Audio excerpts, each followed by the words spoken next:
Et encore des matériels de combat ultra modernes pour l'armée malienne. À Kati, hier soir, ont été réceptionnés des équipements de renforcement des capacités opérationnelles des FAMA en présence d'une population en liesse et fière des autorités de la transition. Renforcement du matériel de combat, oui, et aussi celui de la communication digitale. Le Salon du numérique a respecté la tradition pour la 3e fois en formulant une batterie de recommandations. Les ministres AIS du numérique qui ont présidé la fin des travaux ont bien pris note de ces doléances et comptent diligemment les matérialiser. Le gouverneur de la région de Kidal échange avec les communautés de la commune rurale de Tassik. Pour le général de division Elhaj Gamou, il s'agissait d'être encore plus près d'elle afin de recueillir les différentes préoccupations et aussi les faire comprendre que l'État est bel et bien présent pour tous les Maliens. Le célèbre, ou dirais-je l'iconique photographe Django Cissé n'est plus figure incontournable de l'espace artistique malien. Il s'est éteint à l'âge de 80 ans. Django Cissé a révélé au monde la beauté du Mali à travers ses photographies, des clichés qui offrent le Mali en carte postale, zoom sur l'homme et ses œuvres. Ce soir dans cette édition. Bienvenue dans votre 20h. Bonsoir à tous. Je le disais tantôt, encore et encore, des matériels de combat ultra modernes pour l'armée malienne. Que du bonheur. À Kati, hier soir, ont été réceptionnés des équipements de renforcement des capacités opérationnelles des FAMA. C'était en présence d'une population en liesse et très fière de son commandement au-delà des autorités de la transition. Tchemoro Konaté nous fait revivre cette atmosphère d'accueil teintée de joie et de satisfaction. Une sirène retentissante, suscitant un nouvel espoir chez tout un peuple, le vaillant peuple du Mali. Cela se passe ce samedi soir à Sébenikoro, en commune 4 du district de Bamako, où de nouveaux équipements militaires à la pointe sont une fois de plus acquis au bénéfice de l'armée malienne. Une nouvelle démonstration de force qui confirme davantage la montée en puissance de notre outil de défense. Comme à l'accoutumée, les citoyens sont sortis massivement pour acclamer l'arrivée de ces nouveaux équipements.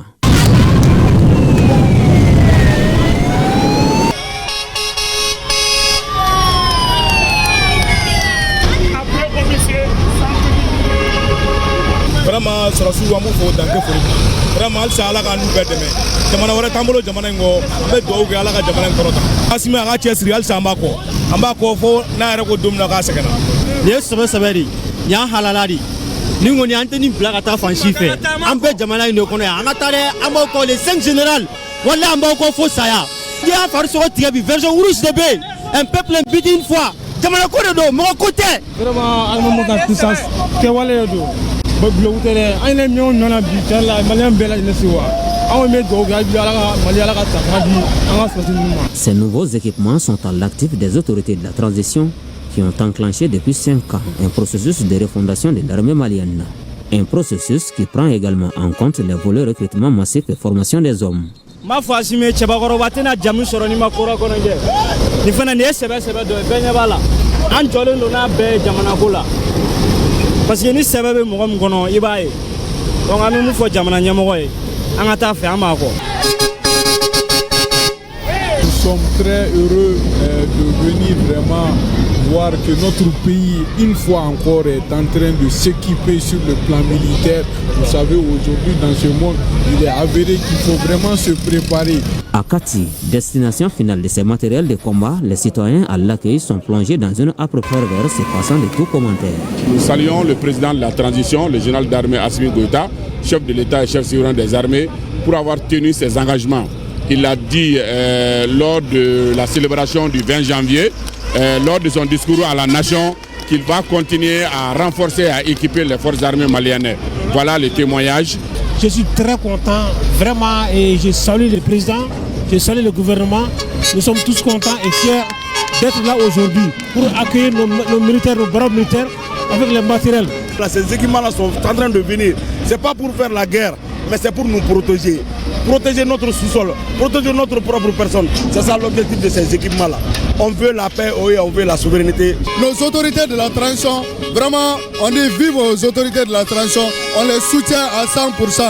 Vraiment, bravo à la transition, bravo au président patriote Assimi Goïta, bravo au ministre de la Défense. D'autres équipements sont attendus dans les tout prochains jours. Ainsi, le Mali souverain, imbu de la bravoure de ses ancêtres, dont la mémoire est perpétuée, lance un signal fort aux ennemis de la paix. Un reportage signé Tchemoro Konaté, la 5e promotion de l'école de guerre à l'école du Comité international de la Croix-Rouge. L'organisation vient d'organiser, à l'intention de ses stagiaires, un atelier de 5 jours dans le cadre de la sécurité publique et de la synergie interministérielle. Un rendez-vous qui a servi de pont entre le monde militaire et les principes du droit international humanitaire. Le commentaire est de Sidiki Diarra. Faciliter la prise en compte du droit international humanitaire dans la planification des opérations militaires pour une meilleure protection des populations, c'est l'objectif visé par la formation suivie par les stagiaires de la 5e promotion de l'école de guerre du Mali. Initiée par des comités internationaux du Croix-Rouge, cette formation définit aussi le rôle des conseillers juridiques dans les opérations ainsi que la participation directe des civils aux conflits armés. Ces auditeurs qui viennent de recevoir leur attestation de fin de formation se disent satisfaits de la qualité de cette formation. Elle a été très satisfaisante, cette formation, parce que nous avons eu affaire à des experts de très haut niveau, donc qui ont pu répondre à nos attentes. La formation pendant cette semaine-là a été assez fructueuse. Voilà, et nous étions avec des experts à hauteur de leur mission et en la matière, nos attentes ont été véritablement comblées. L'objectif, c'est de nous apprendre à intégrer le droit international humanitaire dans le processus de planification des opérations. Cette 4e session a permis aux stagiaires de mieux comprendre les enjeux humanitaires dans les conflits et la nécessité de leur prise en compte. Au cours de cette semaine de formation, de nombreux sujets essentiels ont été abordés, parmi lesquels la responsabilité du commandement, l'usage de la force dans les opérations de sécurité intérieure, l'usage des nouvelles technologies et des armes émergentes dans les conflits, les mesures de réduction des dommages collatéraux en zone urbaine, la participation directe des civils aux hostilités. Cet atelier permet de renforcer nos capacités à intégrer les principes humanitaires dans nos décisions opérationnelles, chose que nous pratiquons déjà au quotidien. Et en plus, il renforce notre sens de la responsabilité institutionnelle, nous outille pour documenter et gérer les incidents avec transparence et nous prépare à sensibiliser nos troupes aux règles essentielles du DIH. Cette formation s'inscrit dans le cadre des efforts du Comité international de la Croix-Rouge visant à appuyer et à soutenir les femmes dans l'enseignement du droit des conflits armés ainsi que dans l'intégration du droit international humanitaire dans la planification des opérations militaires. Ceci pour assurer la protection des personnes et leurs biens. Fin de la 3e édition de la Semaine du numérique. À l'issue des travaux, les experts ont formulé des recommandations en rapport avec le renforcement des capacités des agents de l'administration publique, le recrutement des experts nationaux en e-gouvernance, cybersécurité et en intelligence artificielle. Le ministre de la Communication, de l'économie numérique et de la modernisation de l'administration, accompagné de ses homologues de l'AIS, a saisi l'occasion pour la matérialisation diligente des recommandations formulées, nous disent Youssouf Diakité et Moulay Sidibé. Pendant 72 heures, le Centre international de conférence de Bamako a vibré au rythme de la 3e édition de la Semaine du numérique dont les travaux prennent fin ici. C'est l'occasion inouïe pour les experts d'analyser en profondeur les opportunités, les enjeux et les défis liés à l'utilisation de l'intelligence artificielle. C'est pourquoi les recommandations formulées vont toutes dans le sens de l'intégration de cette intelligence artificielle dans nos habitudes de tous les jours parce qu'elle s'impose. Il s'agit d'élaborer et mettre en œuvre une stratégie nationale de gouvernance des données et de l'intelligence artificielle fondée sur des principes éthiques inclusifs et respectueux des droits fondamentaux. Inscrire le numérique et l'IA dans les priorités nationales comme levier de souveraineté nationale, notamment à travers des mécanismes de protection des données publiques et sensibles. Garantir la transparence, l'explicabilité et la responsabilité des algorithmes utilisés dans l'administration par l'élaboration de textes spécifiques concernant les infrastructures numériques et les capacités technologiques. Il s'agit de renforcer les infrastructures numériques souveraines, incluant les centres de calcul, l'interconnexion des réseaux et l'hébergement local des données publiques. Les e-gouvernements, l'ère de l'intelligence artificielle, opportunités et défis pour la culture, c'est la thématique centrale qui a été développée tout au long de la semaine. Il s'agit là de la matérialisation d'une ambition présidentielle, la modernisation de l'ensemble de l'administration publique à travers la digitalisation tout en gardant notre identité culturelle.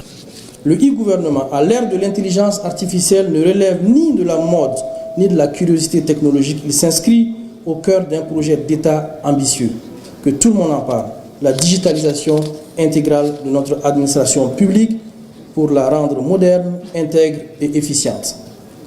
Les ministres de la Communication, de l'économie numérique et de la modernisation de l'administration, accompagnés de ses homologues de la Confédération des États du Sahel, s'est particulièrement réjoui des résultats de cette troisième édition de la Semaine du numérique. Cette troisième édition a permis de mettre en lumière des avancées déjà réalisées, mais aussi les défis qui nous restent à relever ensemble. Surtout les défis qui nous restent à relever ensemble sont extrêmement importants parce que sans identifier les défis, on ne peut pas du tout trouver de solutions de progrès. Elle a surtout fait émerger des pistes d'action concrètes que je me permets de résumer sous forme de recommandations fortes pour booster l'administration malienne. L'un des moments essentiels de cette cérémonie de clôture de la troisième édition de la Semaine du numérique était la remise des prix aux jeunes talents digitaux qui se sont fait remarquer par leur créativité en proposant des solutions innovantes, résolvant des préoccupations quotidiennes des populations, notamment l'énergie, la sécurité, la dématérialisation des démarches administratives, entre autres. Et nous allons rester dans les allées de la troisième édition de la Semaine du numérique. Elle a vu la mise en place du réseau Jeunesse Intelligence Artificielle de la Confédération des États du Sahel, réseau Jeunesse IAAS, une avancée majeure pour le Sahel dans le combat mené contre toute forme d'impérialisme. Adam Maïga nous précise que c'est le fruit des efforts conjugués de l'Institut Corée des Arts et Métiers et du ministère en charge de l'économie numérique. Les pays de l'AIS au cœur de la révolution numérique. C'est dans ce cadre que le réseau Jeunesse Intelligence Artificielle de l'AIS a été mis sur les fonds baptismaux par des Maliens spécialisés en intelligence artificielle et en numérique. Cela pour le plus grand bonheur des populations de l'espace AIS. Ce noyau a vu le jour lors de la troisième édition de la Semaine du numérique avec comme thème le e-gouvernement à l'ère de l'intelligence artificielle, opportunités et défis pour la culture. Un thème qui est en parfaite adéquation avec les objectifs du nouveau réseau. Ce réseau va permettre, avec la culture, sauvegarder notre patrimoine. Qui nous sommes, qui sont nos parents, qui sont nos ancêtres, quelles sont nos traditions. Tout ça peut être conservé à travers l'intelligence artificielle. Les premiers objectifs, la vision et les orientations stratégiques du réseau jeunesse IAAS ont été définis à l'issue de plusieurs rencontres entre jeunes ambitieux de l'espace AIS. Au cœur des échanges, les besoins prioritaires des pays membres ont été clairement exprimés. Les préoccupations ont ensuite été prises en compte par l'Institut Corée des Arts et Métiers et le gouvernement malien. À travers cette initiative, notre volonté est de faire de la jeunesse un acteur central, compétent et responsable de la transformation numérique, capable d'accompagner les réformes engagées par l'État et de contribuer au développement de notre espace commun. Les pays de l'AIS jettent les bases de la souveraineté numérique. Ils mettent ainsi l'accent sur les compétences locales, l'innovation endogène et la maîtrise des technologies stratégiques. Célébration de la Journée internationale des zones humides, c'est demain 2 février. Le ministre de l'Environnement adresse un message à Doumbia. Mariam Tangara invite l'ensemble des acteurs engagés dans la protection de l'environnement à une synergie d'action pour mieux protéger nos ressources naturelles. Youssouf Diakité, Sidi Modibo Dambeli. Les zones humides et les savoirs traditionnels, célébrer le patrimoine culturel, c'est le thème développé cette année à la faveur de la célébration de la Journée mondiale des zones humides. La Journée des zones humides est célébrée chaque année le 2 février. Cette célébration marque l'anniversaire de la signature de la Convention de Ramsar, intervenue le 2 février 1971 en Iran. La dite convention est consacrée à la conservation et à l'utilisation durable des ressources naturelles.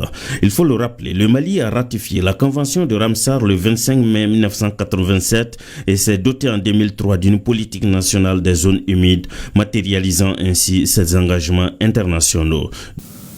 À ce jour, notre pays compte 4 sites inscrits sur la liste Ramsar des zones humides urbaines et périurbaines d'importance internationale, couvrant une superficie totale de 4 204 640 hectares.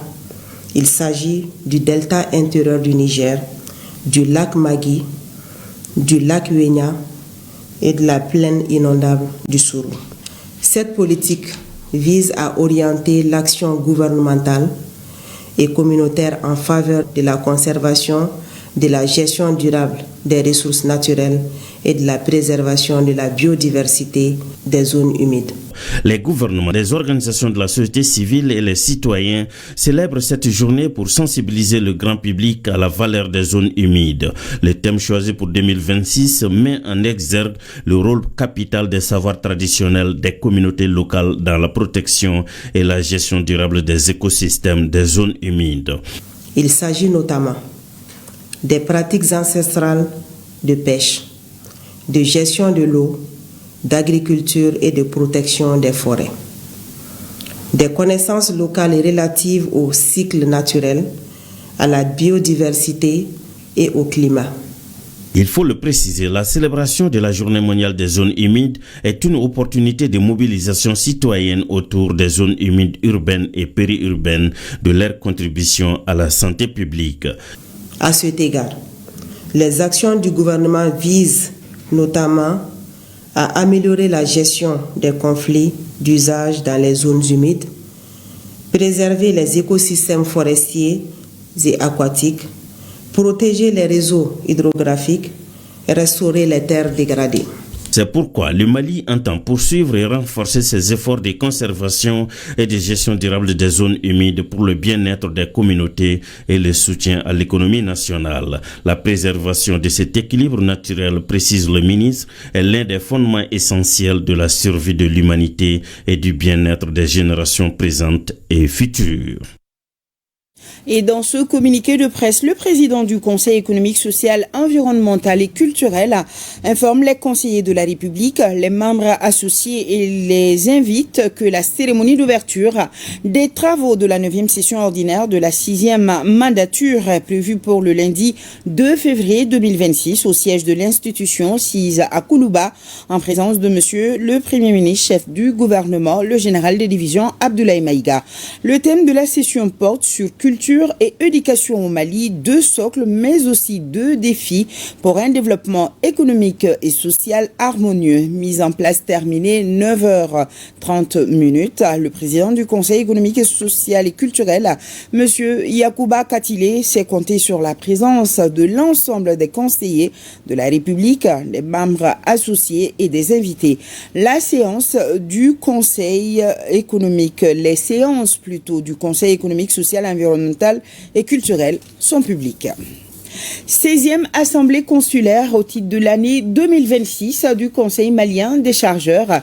La présente session s'est penchée sur le rapport d'activité de l'année écoulée, surtout sur la mise en œuvre des recommandations de la précédente. Les chargeurs maliens ont, malgré le contexte difficile, relevé le défi de la mobilisation en enregistrant la participation des membres consulaires venus de toutes les régions du Mali et du district de Bamako. Mamadou Fane pour plus de détails.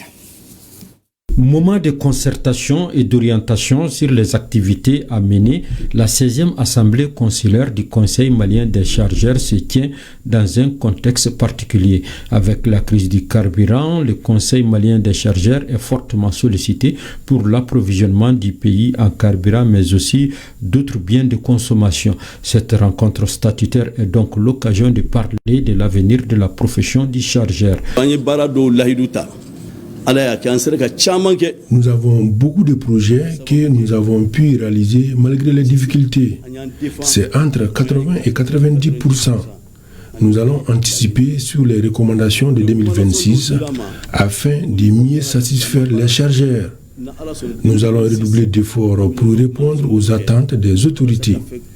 Nous saluons le rôle de l'armée qui nous appuie énormément. Le président du Conseil malien des chargeurs s'est engagé à servir le pays avec dévouement et abnégation pour que notre continentalité ne puisse pas être un handicap. Il a salué les efforts des autorités qui ne cessent de les appuyer. Cette rencontre constitue un cadre institutionnel majeur de concertation et participe pleinement à l'amélioration de la performance de notre économie nationale. Les transports et la logistique constituent un secteur stratégique et vital pour notre pays, en raison notamment de son enclavement. Leur performance a un impact sur le niveau de vie des populations.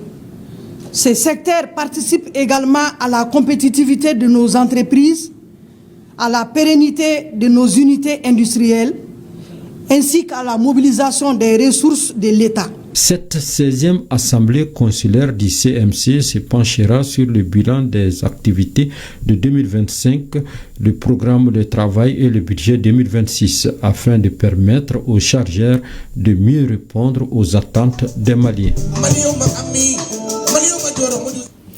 Le gouverneur de la région de Kidal échange avec les communautés de la commune rurale de Tassik. Pour le général de division El Hadj Gamou, il s'agissait d'être encore plus près d'elles afin de recueillir les différentes préoccupations et aussi les faire comprendre que l'État est bel et bien présent pour tous les Maliens. Au RTM Kidal, Idrissa Djibrila Maïga, Moussa Sanou Togo. Le gouverneur de région à la tête d'une forte délégation s'est rendu à Tassik, situé au sud-est de Kidal et à 45 km. Cette mission de grande ampleur s'inscrit dans le cadre de la prise de contact, suivie d'un appui en vivre aux populations. La plus grande difficulté, c'est la sécurité. La sécurité, la fermeté des écoles.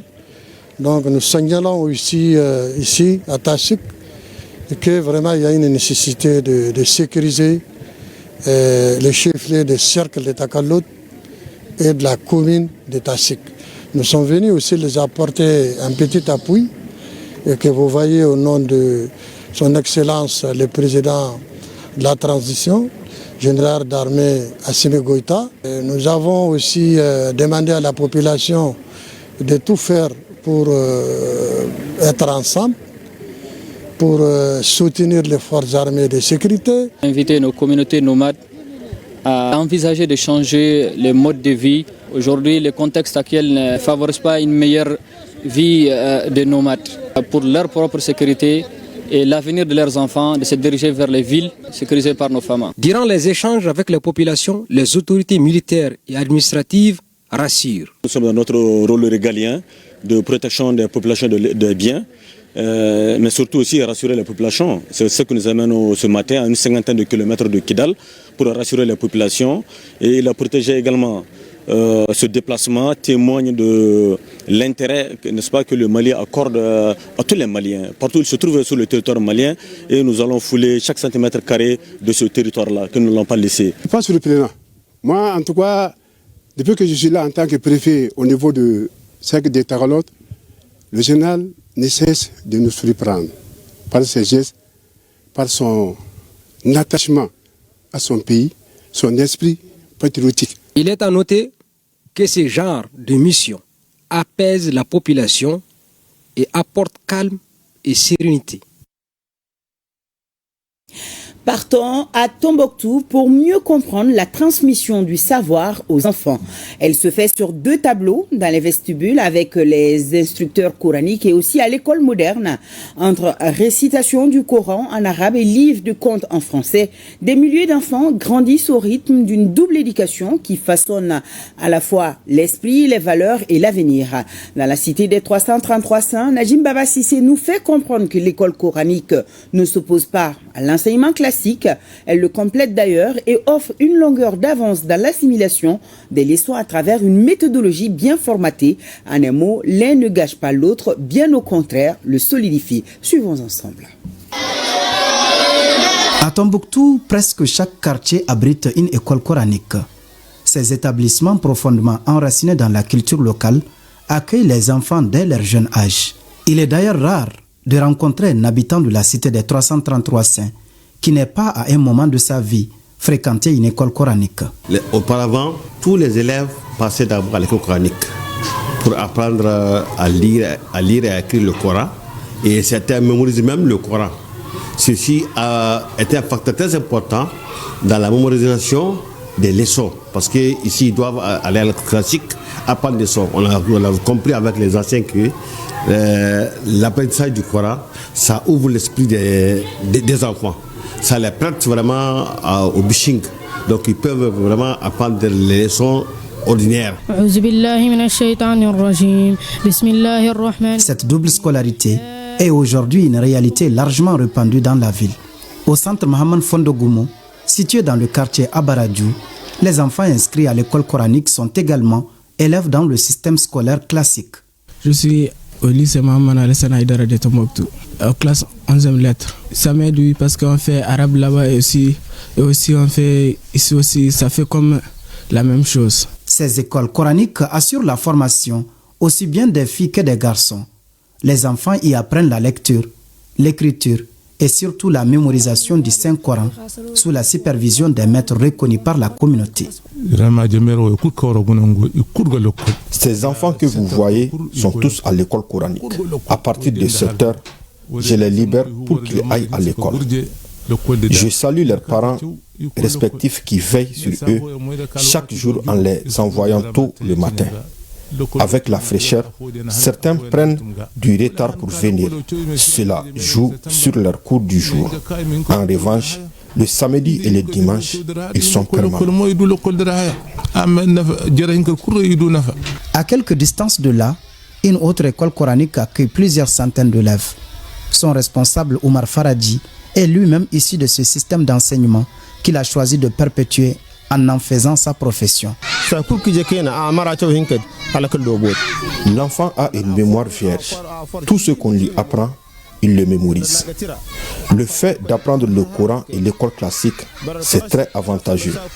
Nous avons constaté que ceux qui ont un bon niveau à l'école sont également inscrits à l'école coranique. Nous voulons que les parents viennent s'assurer de l'assiduité de leurs enfants au cours. Au niveau de ces écoles coraniques, les plus petits sont pris en charge par les plus grands à travers des exercices et des démonstrations. Malgré leur jeune âge, la plupart de ces enfants maîtrisent quelques versets du Saint-Coran.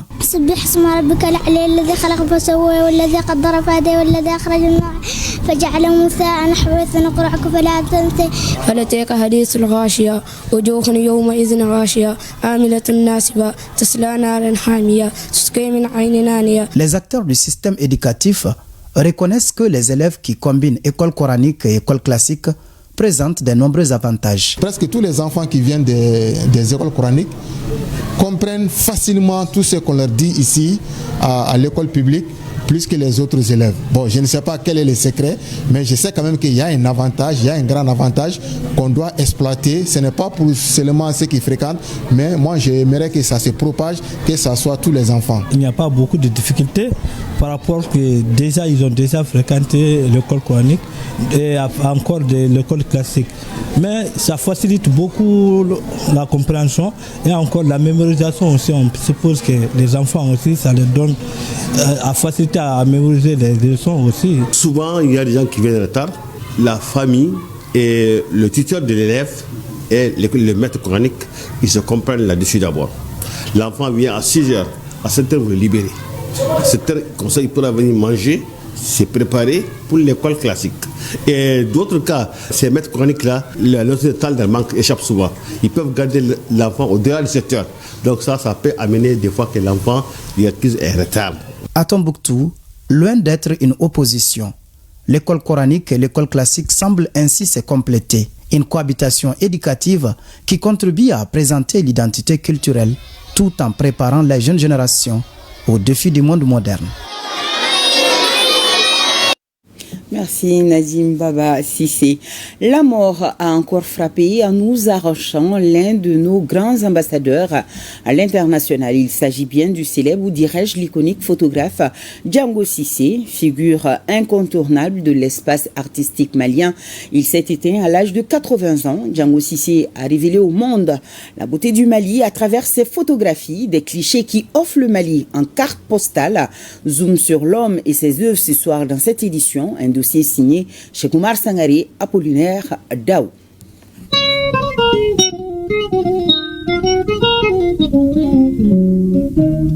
Clap de fin pour Django Cissé à 80 ans. Le photographe a vu le jour en 1945 à Kitakourouni, Boudefo. Après des études en arts plastiques à l'Institut national des arts, il enseigne le dessin au lycée Badala. Et c'est là que tout commence en 1973 avec l'achat d'un appareil photo à un lycéen en besoin d'argent. Il avait un appareil photo en main et qu'il m'a proposé. Alors j'ai hésité, j'ai dit qu'est-ce que je vais faire avec un appareil photo. Il me dit monsieur Ake Alakama. Et ça m'a touché. Et en réponse, j'ai dit bon, je vais l'acheter quand même. Massa Alakama. Et Alakama, Dieu m'a tout donné. Et c'est parti pour une longue et riche carrière de photographe bien remplie que l'enseignant débute par l'utilisation de ses élèves comme modèle. Après, Django dépose la craie au profit de l'appareil photo et se spécialise dans la photographie des paysages et des monuments, initiant ainsi la célèbre carte postale du Mali destinée surtout aux touristes étrangers. Il a couvert tous ces pays. Donc c'est à partir de ces photographies que nous avons découvert beaucoup de villes du Mali, beaucoup de régions, beaucoup d'aires culturelles du Mali. Ces photographies pratiquement vont des portraits à la réalisation des paysages, également sur l'architecture du Mali. Au-delà du Mali, Django a couvert pratiquement toute la sous-région ouest africaine. La photographie documentaire, ça a été vraiment son cheval de bataille et de façon spécifique la réalisation des cartes postales. L'une des photos qui ont propulsé Django au devant de la scène fut le portrait d'une jeune fille arabe réalisé en 1981.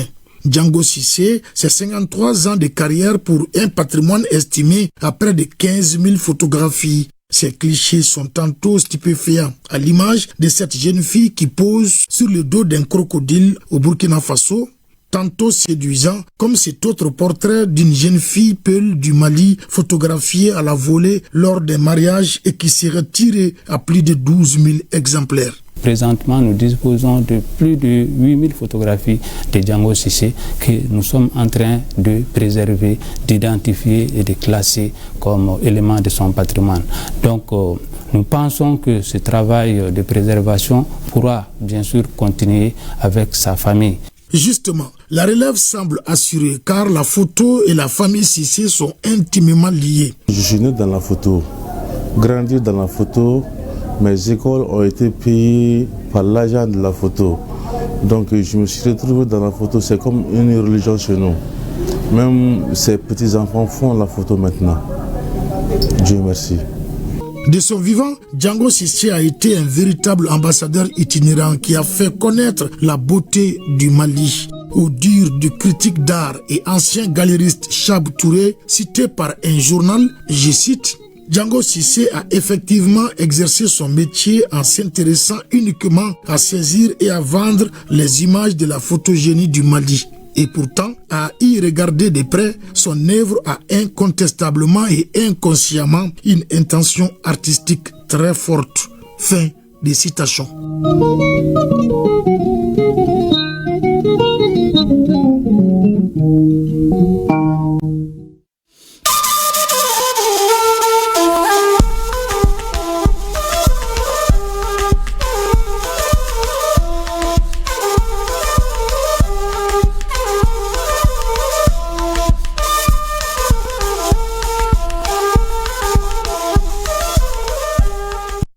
Et ce message du commandement, les forces aériennes de l'Alliance des États du Sahel, AES, ont conduit des opérations aériennes de grande précision dans la zone d'Akabar, au sud de Ménaka au Mali, le long de la ligne frontalière du Niger, le 31 janvier 2026.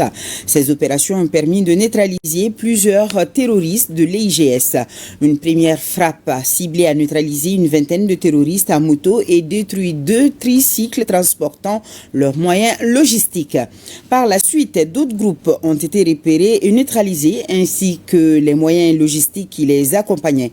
Par ailleurs, les rescapés des raids aériens FAMA du jeudi 29 janvier 2026 au nord de Ménaka s'étant regroupés faute de carburant et de munitions dans un secteur déjà sous surveillance des forces aériennes AES ont aussi été repérés et neutralisés. Les informations recoupées conformément à nos procédures d'identification des responsables terroristes recherchés confirment la neutralisation de Abou Al-Gabas Ismaili le 29 janvier 2026 dans la zone de Inata Bakat au nord de Ménaka au cours du raid FAMA. Le nommé Abdou Al-Gabas Ismaili est connu comme responsable d'exactions très graves sur les populations civiles de cette zone. L'état-major général des armées rassure que les opérations de recherche et de neutralisation des groupes terroristes se poursuivent sur l'ensemble de l'espace AES. La présidente du Fonds de solidarité pour la sauvegarde de la patrie, Mme Reki Djermakoy, sur le site de l'opération Vente de riz subventionnée, Mustafa Amadou, Abibatou Abdourahman nous font le point. La présidente du Fonds de solidarité pour la sauvegarde de la patrie, FSSP, accompagnée du directeur général de l'Office national des aménagements hydro-agricoles ONAHA, a effectué ses déplacements ce samedi matin sur le site de la vente du riz subventionné pour observer de près le déroulement de cette opération. Après avoir été briefée sur les procédures d'acquisition, Mme Reki Djermakoy a fait une revue de stock au niveau des différents étals du site. En cette 4e journée d'opération, l'enthousiasme des bénéficiaires est palpable. Au niveau de chaque guichet, l'acheteur il exprime son besoin en différents produits que nous avons exposés. C'est notamment le riz 33, riz 32, brisure et brisure fine. Ensuite, plus du son. La vente du riz qui va se poursuivre jusqu'au 6 février prochain a pour objectif principal de faciliter l'accès à des denrées de base à des tarifs préférentiels. Les familles viennent en nombre pour profiter de l'offre. Depuis le premier jour jusqu'au 4e jour aujourd'hui, toute la population est mobilisée pour venir se procurer le sac de riz local. Et à ce jour, nous sommes dans le 4e jour. Donc le premier jour, on a fait un chiffre d'affaires de 35 millions, soit environ 4000 sacs de 25 kilos en moyenne qui ont été vendus. Le deuxième jour, 36 millions. Donc également 4000 sacs de 25 paddies qui ont été vendus. Et le 3e jour, nous avons fait un chiffre d'affaires de 51 millions de francs CFA. Donc ce qui fait un total environ 122 millions en 3 jours que nous avons réalisé au niveau de ces palais du 29 juillet. Ce programme continue de faire le bonheur des Nigériens qui y voient comme un soutien précieux pour les populations et contribue aussi à l'autosuffisance alimentaire. Consolidation de la collaboration entre les médias publics nationaux et ceux de l'AIS, l'atelier des experts consacré au renforcement du rôle stratégique des médias de la Confédération de l'AIS s'est achevé ce vendredi dans la capitale burkinabé par la signature d'une convention de coopération entre les médias publics des 3 États membres et les médias confédéraux nouvellement créés. Cette convention prévoit notamment le partage et la mutualisation de contenus, la coproduction d'œuvres radiophoniques et audiovisuelles, la mise en disposition de correspondants de presse ainsi que des échanges d'expertise, entre autres. Le point avec Tanga Kafando. Sous le regard du ministre de la Communication, de la Culture, des Arts et du Tourisme, Pekdewende Gilbert Ouedraogo, les responsables des médias publics des 3 pays de l'AUS et les médias de la Confédération signent une convention de partenariat. C'est le couronnement de 5 jours de travaux sur le rôle stratégique des médias de l'AUS dans un contexte géopolitique dynamique. Un atelier qui a réuni les experts médias de la Confédération pendant 5 jours à Ouagadougou et dont les conclusions ont été rendues à cette cérémonie de clôture. Les conclusions de cet atelier mettent en lumière la nécessité d'une coopération accrue dans le domaine de la communication en vue de promouvoir des contenus endogènes alignés sur notre histoire, nos cultures et nos aspirations communes. Il apparaît donc nécessaire d'harmoniser les outils de communication de l'espace AES afin de bâtir un écosystème médiatique fort, coordonné, professionnel et ancré dans les réalités de nos peuples. Suivant la vision commune des 3 chefs d'État, il s'agit de renforcer la coopération médiatique entre la RTB du Burkina, le RTM du Mali, la RTN du Niger, la radio d'Andeliptako et la télé AES pour relever le défi de la communication au profit des populations de l'espace. Cette coopération va s'articuler autour de plusieurs axes, à savoir déjà le partage de contenu, la mutualisation des contenus et la coproduction. La signature de cette convention marque une autre étape dans l'offensive médiatique de l'AES après la création des pages AES dans les différentes éditions d'information des médias publics des 3 pays respectifs et le ministre en charge de la communication d'appeler les populations à toujours se référer aux médias de l'AES pour consommer l'information vraie, juste et utile.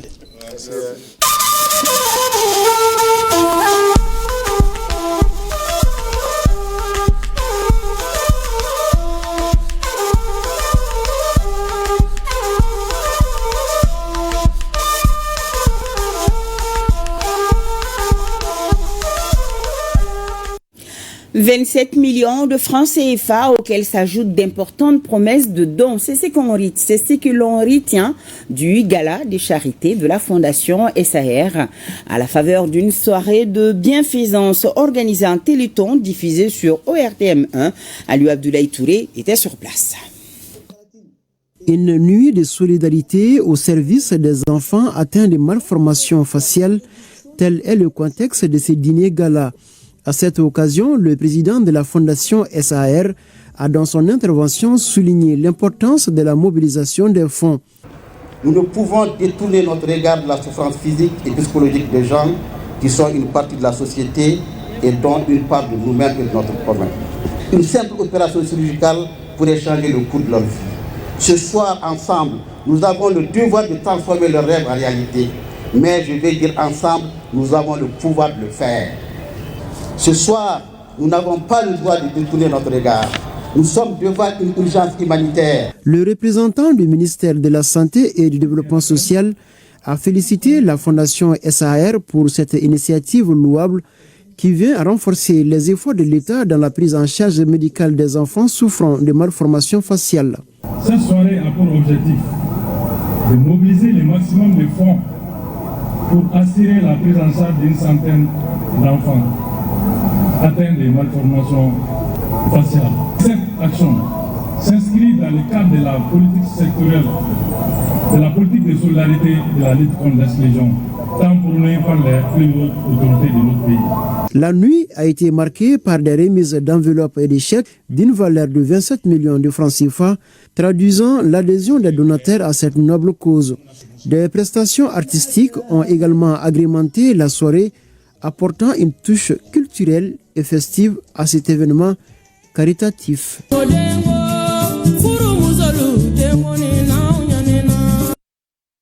L'association malienne pour la survie au Sahel vole au secours des communautés démunies. C'est à travers un nouveau plan stratégique de 25 milliards de francs CFA axé sur certains volets comme la paix, la sécurité, l'amélioration de la gouvernance et l'accès aux services sociaux de base.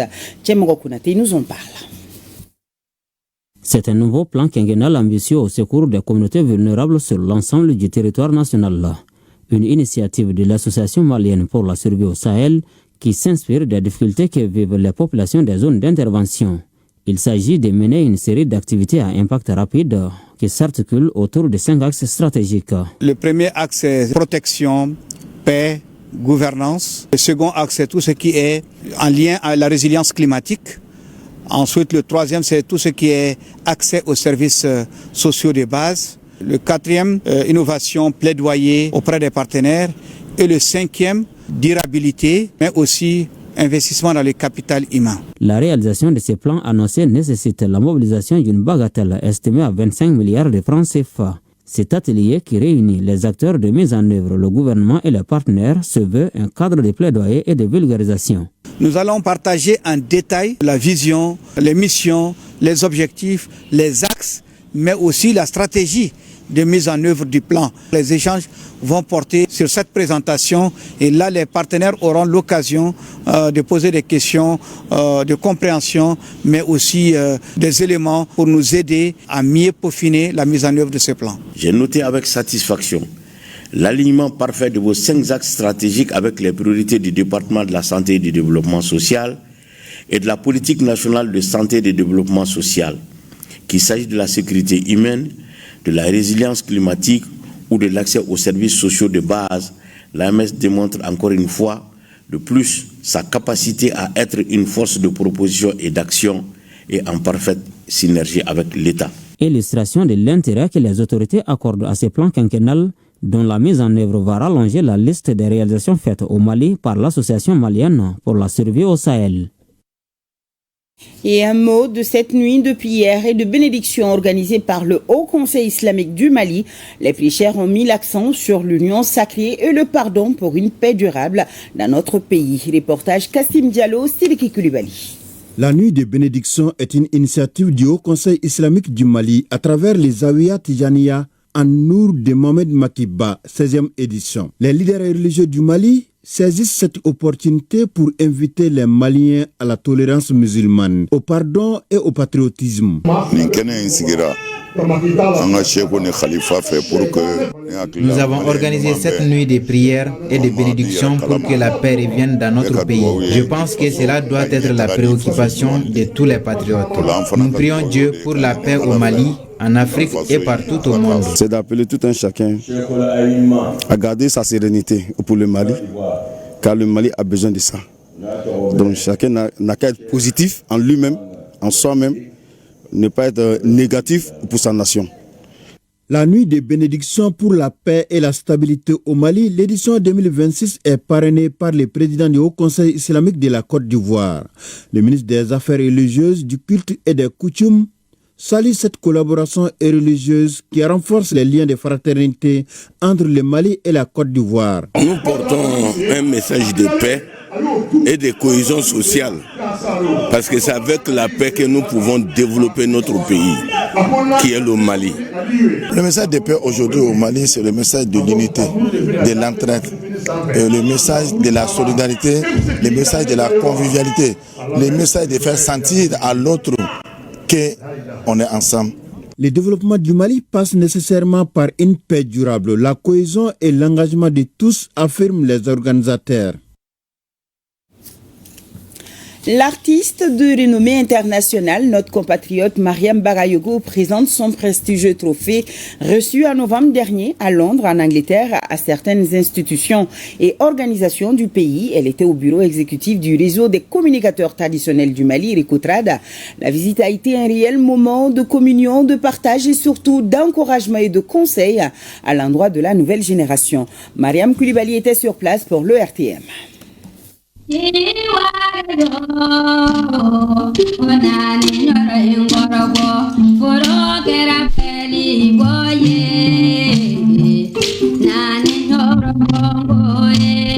En toute sérénité, le rossignol d'Ibeledougou Mariam Bagayogo vient rencontrer le Recotrad pour présenter à l'ensemble des Nyamakala du Mali le prestigieux trophée qu'elle a obtenu en novembre dernier à Londres, en Angleterre. Le prix intitulé Aga Khan Music Award demeure pour l'artiste une première et vraie consécration, récompensant une 60aine d'années de carrière.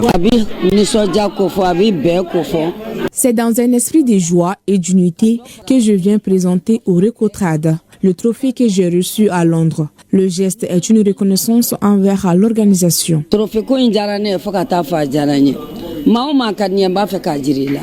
Digne héritière de la musique de Beledougou, Mariam Bagayogo a fait résonner le Goussoumbala sur de nombreuses scènes, tant sur le plan national qu'international. en remportant le prix Aga Khan Music Award 2025, tout comme d'autres ambassadeurs de la musique malienne. Mariam Bagayogo inscrit le nom du Mali en lettres d'or de la musique mondiale. C'est un tour complet que nous allons essayer de faire pour faire connaître à l'ensemble de la population malienne le trophée qu'elle s'est vue décerner à Londres le 22 novembre dernier. Nous sommes très contents de sa visite. Nous prions le bon Dieu de la donner encore longue vie parce que réellement elle a rayonné la culture malienne. Après les différents hommages et salutations, la vedette du jour a reçu du Recotrade un présent en guise de reconnaissance réciproque. Ces visites entreprises par l'artiste Mariam Bagayogo seront couronnées par l'élaboration de sa biographie et la célébration de ses 60 années de carrière. Et encore bravo à notre Mariam Bagayogo. Hier après-midi, sur les berges du fleuve Niger, les berges plutôt du fleuve Niger se sont transformées en sanctuaire culturel.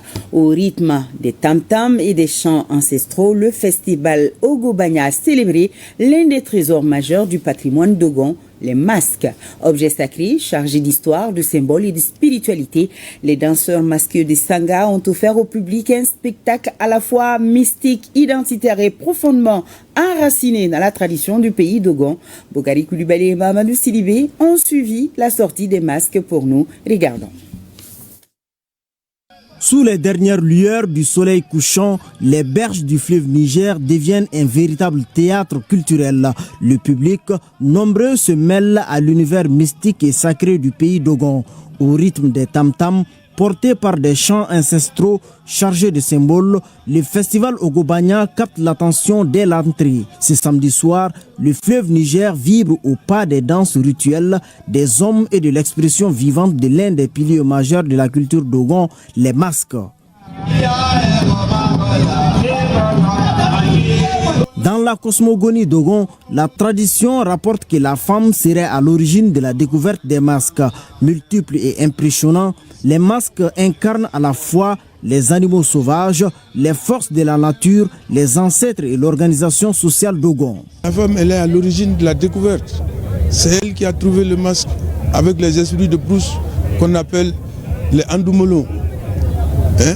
Et maintenant, quand elle a ramené, cela a été repris par l'homme afin de faire une société d'hommes et instituer des règles pour rendre une société secrète. Accompagnés de chants de bravoure, les danseurs masqués, pieds nus, exécutent des pas cadencés avec une précision remarquable. Taillés dans le bois et porteurs de force spirituelle, ces objets sacrés ne sortent qu'à l'occasion de certaines cérémonies.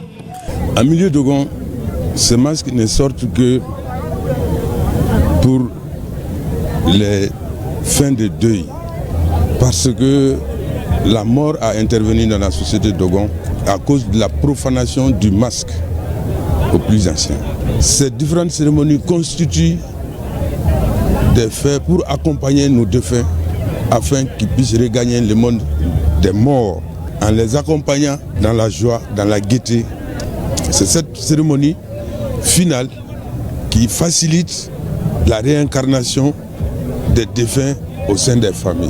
Aussi fascinant que chargé de sens, les masques dogon émerveillent un public venu massivement assister à cette prestation hors du commun. Ça m'a rappelé mon enfance depuis longtemps. Donc moi-même je viens du village de Sanga, ce sont des masques des gens de Sanga. Et ça m'a rappelé et surtout l'explication qu'il a eu à donner et ça m'a donné encore plus de leçons. Voilà, plus de compréhension des différents masques. Et beaucoup de personnes voient des masques, mais quand on explique, on se rend compte que c'est un langage. C'est une communauté qui nous parle. C'est très profond et à la fois, on se rend compte que c'est la façon aussi de rassembler les gens. Après plus de 3 heures de prestations enflammées, de communion collective et de rappel des valeurs culturelles dogon, les masques regagnent discrètement l'air de mer. Dans un silence respectueux, la foule admirative sait qu'elle vient d'assister à bien plus qu'un spectacle, un moment de transmission et de sacré.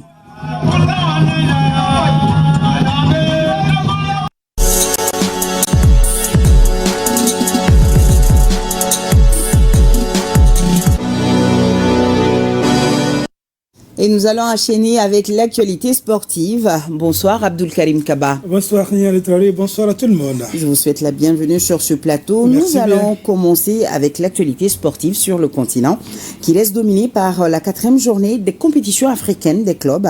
D'abord en Coupe de la Confédération, le Djoliba a été tenu en échec par l'USM d'Alger. Et oui, score final 0 but partout, c'était cet après-midi au stade 26 mars de Yirimadio. Les Rouges, un point au compteur, n'ont plus leur destin en main après 4 journées disputées. On écoute les entraîneurs de Djoliba, Assé, Boudomori et Adla Adji de USM Alger. Ils sont interrogés par Salagatou Sissé et El Kao Traoré. Je suis déçu parce que j'aurais voulu qu'on prenne les 3 points ce soir pour se donner un peu plus de chance. Malheureusement, ça n'a pas été le cas. Les jeunes gens ont tout donné, comme je l'ai dit, ils ont presque fait le match parfait. Malheureusement, on a eu le pied carré. Ça fait un bon bout de temps que ça dure comme ça en compétition africaine. Je pense qu'on a répété aussi, en termes d'occasion, pratiquement le même match contre le club marocain.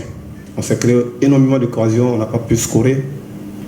Ça, je pense que c'est à mettre sur le compte du boulot. Nous allons continuer de travailler parce que au football, la seule chose qui vous permet d'améliorer vos performances, c'est le travail. On va continuer de travailler. Mais sur ce match-là, on a quand même du regret.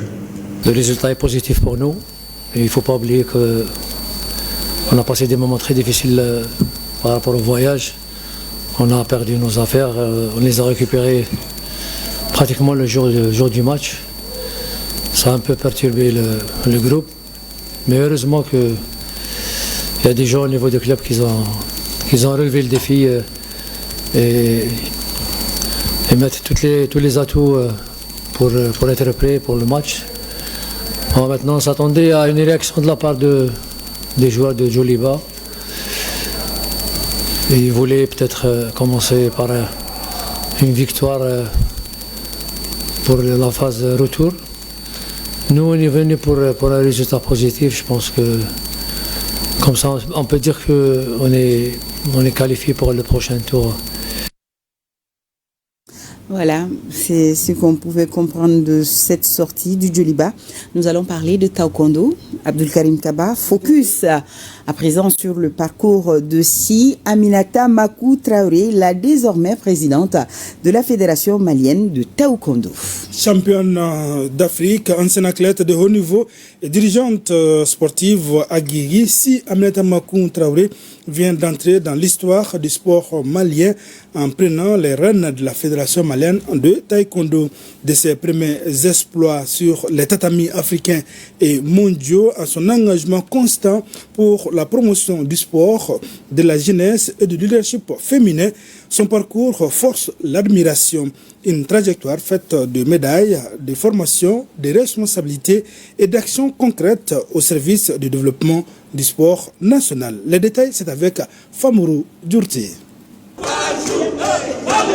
Nouvelle présidente de la Fédération malienne de taekwondo, Si Aminata Makou Traoré n'est pas une inconnue du monde sportif. Bien au contraire, son élection vient couronner plus de 15 années d'engagement, de combat sur les tatamis et d'action en faveur du développement du sport au Mali. Très tôt, Si Aminata Makou Traoré s'illustre sur la scène internationale. En 2009, elle décroche 2 médailles de bronze au championnat d'Afrique de taekwondo au Cameroun et au premier championnat Sensad en Libye. L'année suivante, elle confirme son talent avec une médaille d'argent à la Coupe du monde francophone à Cotonou au Bénin. Mais c'est en 2011 qu'elle entre définitivement dans l'histoire du sport malien. Aux Jeux africains de Maputo au Mozambique, elle remporte la médaille d'or, devenant la première femme malienne championne d'Afrique dans la discipline et le 3e malien sacré aux Jeux africains. Une performance qui lui vaut d'être classé 3e meilleur sportif du Mali de l'année 2010-2011. Athlète de haut niveau, elle participe au championnat du monde en Corée du Sud et se qualifie pour les Jeux olympiques de Londres lors des tournois qualificatifs en Azerbaïdjan puis en Égypte. En parallèle, elle prépare déjà l'après-carrière en se formant comme entraîneur et coach à l'INSEP en France et en obtenant le diplôme d'ambassadrice des valeurs olympiques. Ceinture noire 3e dan international, Si Aminata Makou Traoré devient ensuite une figure centrale de l'organisation sportive. Coordinatrice de la Journée nationale des arts martiaux, promotrice du Forum international sur le sport pendant plus de 10 ans, elle occupe des postes clés au sein de plusieurs fédérations et du Comité national olympique et sportif du Mali, notamment comme présidente de la commission Femmes et Sport. Son action dépasse largement le cadre du taekwondo. Elle initie des journées sportives féminines, soutient les enfants déplacés de conflits, organise des caravanes de la paix, construit un centre d'arts martiaux et multiplie les dons d'équipements sportifs à travers le pays. Engagée pour l'égalité, la paix et la jeunesse, elle est également décorée athlète internationale de la paix et récompensée pour sa contribution au développement du taekwondo. Aujourd'hui, à la tête de la Fédération malienne de taekwondo, pour un mandat de 4 ans, Si Aminata Makou Traoré incarne une génération de dirigeantes issues du terrain. Une présidente au parcours de championne, déterminée à hisser le taekwondo malien vers de nouveaux sommets sur les tatamis africains et internationaux. Suivez donc les autres détails demain dans l'émission Score sur ORTM1 à partir de 21h30. Elle sera donc d'ailleurs l'invitée de l'émission Score, plus la présidente de la Fédération malienne de golf singulier, Niagalé, Madame Djane. Donc vous allez avoir 2 dames sur le plateau. Tout à fait. Voilà, le sport et les femmes, ça fait bon ménage. Merci beaucoup, Abdul Karim Kaba. Merci également à nos téléspectateurs de Sénou, de Sanankoroba et de Wélé-Sébougou. Bonne suite de programmes sur votre télévision nationale. Demain à 13h, Abibatou Kognan Djakité sera ici. Bonsoir.